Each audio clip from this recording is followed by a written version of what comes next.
Hello everyone, this is पुरूज अनुश्रिया।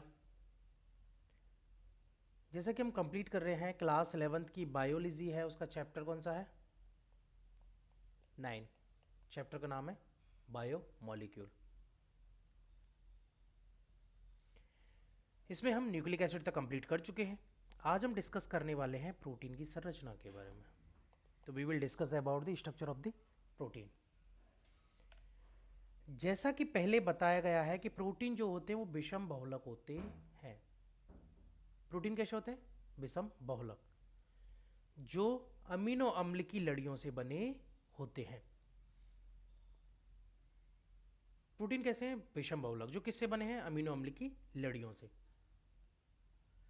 अणुओं की संरचना का अर्थ विभिन्न संदर्भों में भिन्न भिन्न होता है।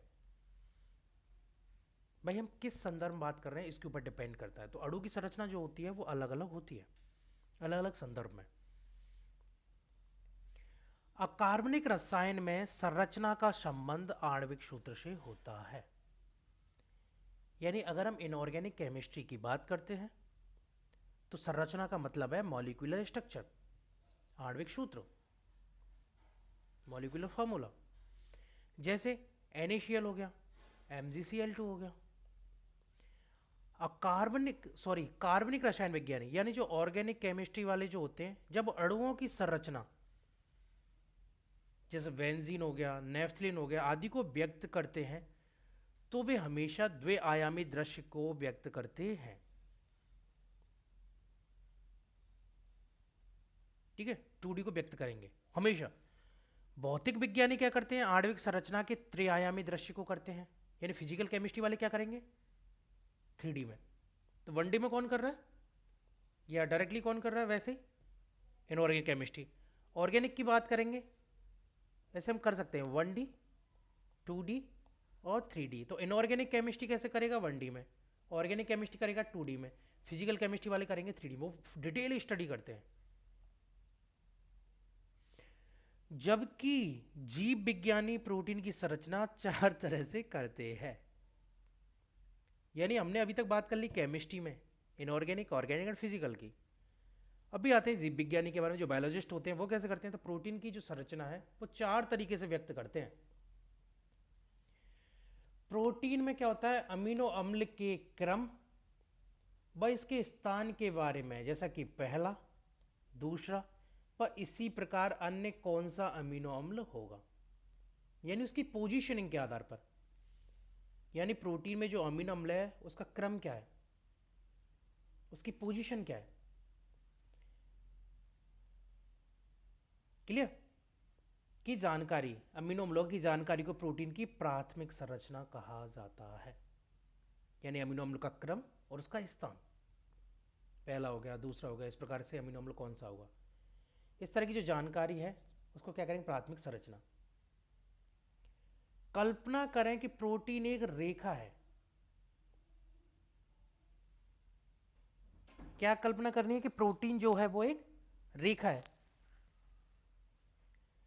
तो इसके बाएं सिरे पर प्रथम व दाएं सिरे पर अंतिम अमीनो अम्ल होगा। जैसे कि देखो ये लाइन है, तो यहां पर क्या हो गया? पहला अमीनो एसिड, और यहां पर क्या हो गया?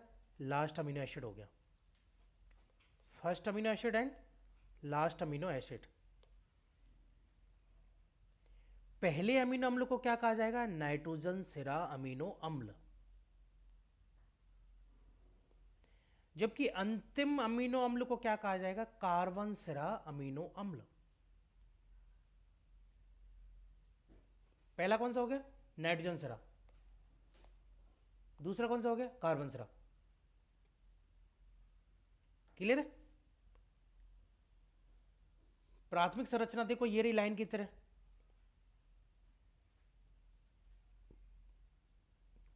ठीक है, हम जो स्ट्रक्चर है वो अलग से देख लेंगे। इसमें अगर एक बार देखें तो ये प्राइमरी हो गया, है ना। ये अल्फा हेलिक्स और बीटा हेलिक्स हो गया द्वितीय संरचना में। तृतीय संरचना में क्या हो गया? हाइड्रोजन बॉन्ड और सल्फाइड बॉन्ड, मतलब और ज्यादा वो हो गई है। चतुष्क संरचना जो है बहुत ज्यादा कॉम्प्लिकेटेड हो गई। तो बायोलॉजिस्ट कैसे करते हैं? पहली संरचना एकदम लाइन की तरह,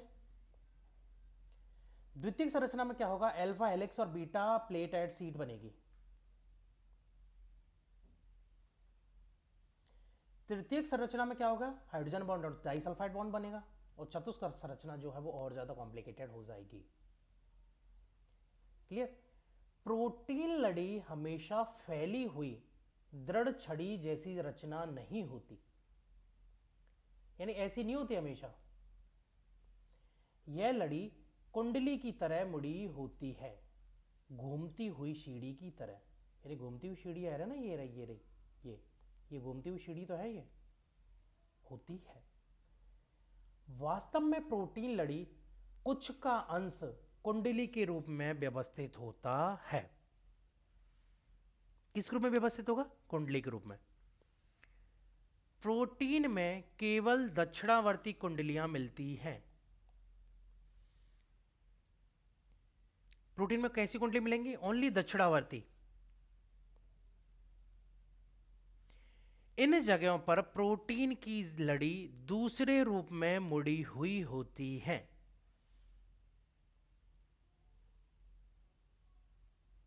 इनको क्या कहेंगे, द्वितीयक संरचना कहा जाता है। भाई अन्य जगह पर क्या कहेंगे, प्रोटीन की लड़ी जो है दूसरे रूप में मुड़ी रहेगी। इसके अतिरिक्त प्रोटीन की लंबी कड़ी अपने ऊपर ही ऊन के एक खोखले गोले के समान मुड़ी हुई होती है।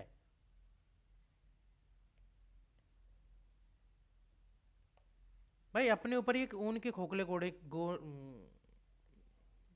क्या खोखला गोला, मतलब अरे यार जैसे ऊन देखा होगा आपने, ये ऊन जिससे क्या है कि वो लेडीज़ वगैरह, अरे आप सरकारी स्कूलों में जाके देखो, रहते हैं वो लेडीज़ वगैरह या जो भी बुनती रहती हैं,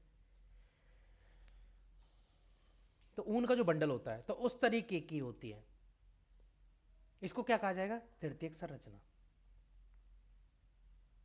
यानी प्रोटीन की एक लंबी कड़ी हो गई, ये प्लेटेड हो गई, या फिर ये अल्फा हेलिक्स वाली, ये क्या होंगी, खोखले गोला होता है ना ऊन का, उसकी तरह। यार बहुत कॉम्प्लिकेटेड सी लैंग्वेज दे दी इन्होंने।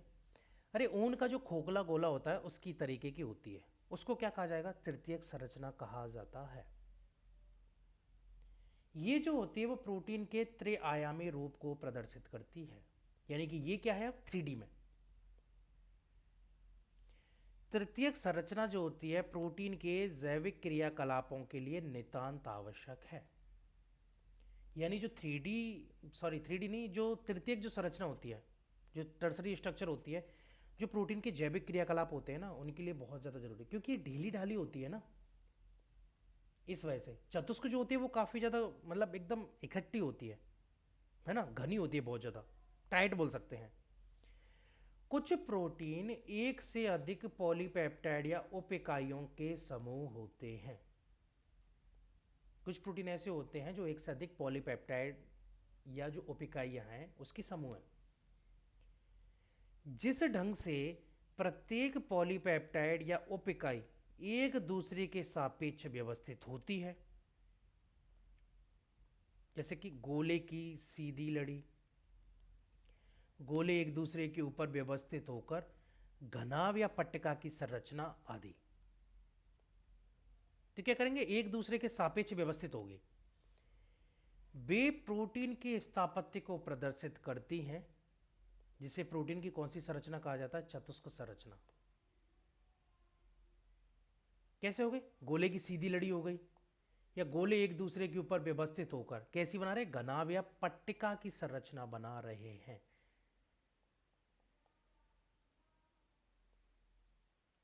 उसको क्या कहेंगे, चतुष्क संरचना। वयस्क मनुष्य का हीमोग्लोबिन 4 उपखंडों का बना होता है। एक अगर वयस्क ह्यूमन की बात करें तो उसका जो हीमोग्लोबिन है वो 4 उपखंडों का बना होता है, जिनमें से 2 क्या होते हैं, एक दूसरे के समान होते हैं। 2 कैसे होंगे एक दूसरे के समान, कैसे, 2 उपखंड कौन से हो गए, अल्फा, और 2 उपखंड कौन से हो गए, बीटा, जो आपस में मिलकर के क्या बनाएंगे, मनुष्य के हीमोग्लोबिन बनाते हैं। क्लियर है यहाँ तक? तो चलिए फिलहाल के लिए इतना ही, आगे हम फिर आएंगे एंजाइम्स एंड अदर्स के लिए। तब तक के लिए थैंक यू।